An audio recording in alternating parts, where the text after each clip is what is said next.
আসসালামু আলাইকুম। দেখেন আজকে আমি এগুলো কী করতেছি, ডিম দিয়ে ফ্রিজে ভাত ছিল, এই ভাত আমি বাগার দিচ্ছি ডিম দিয়ে।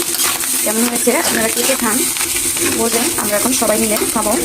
আমার ডিম দিয়ে ভাতটা বাগার দেওয়া শেষ, নামিয়ে নিবো। এখন উপরে যাবো, দিয়ে আমরা সবাই মিলে একসঙ্গে খাবো। বন্ধুরা লবণটা কম হয়েছিল, লবণ দিয়ে দিলাম, ভালোভাবে নেড়ে নেবো। আবার আবার খাবো কথা তোমার আমি দুটো বাজে খাইবো কি করে মুখে আমরা সবাই মিলে এই যে ভাত বাগার খাবো। লাগে যাবে এই রে খাইতাছস বলো